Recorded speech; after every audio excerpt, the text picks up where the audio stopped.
Monitoring. There is monitoring. We talked about now who's responsible, and some of that conversation was we actually all have various responsibilities.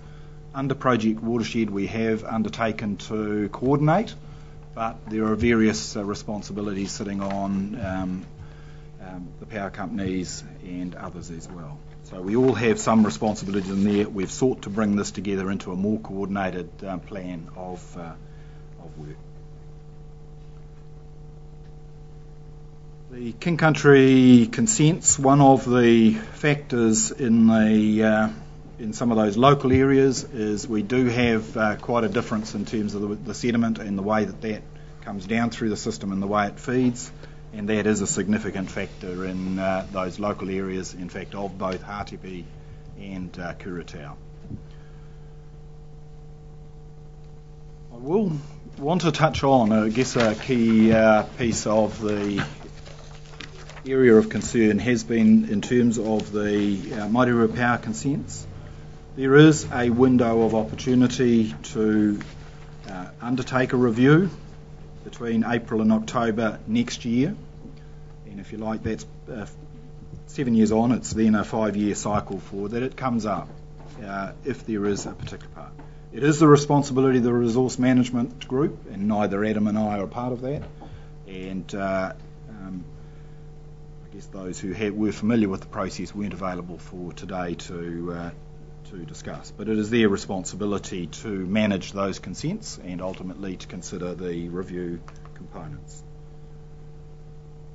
Clearly there are a number of issues that have been raised by various parties, and so just as we prepare, I guess Waikato Region and the Resource Use Group prepare for that window, we've sought feedback, comment from those with an interest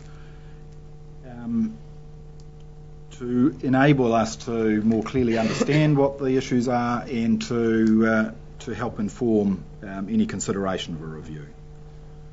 Some of the elements, and I guess the legal components of whether a review would proceed or not, some of the components are sitting there and we've got those on the screen.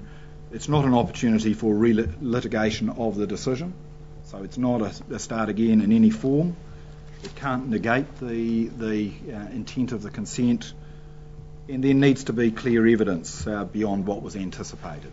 And those are some of the key issues that need to are there some issues there that need to be raised, that need to be considered further, and that can then be taken into account around that.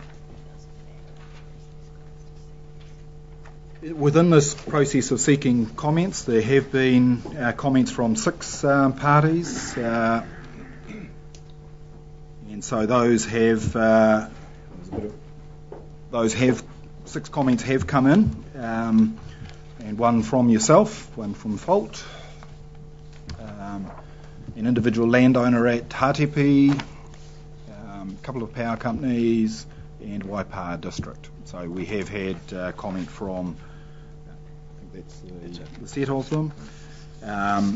Those issues are now being assessed by the Resource Use Group, and on the basis of that review, they'll be looking at now what further work is necessary to investigate those, including some of the questions that are being raised by Fault.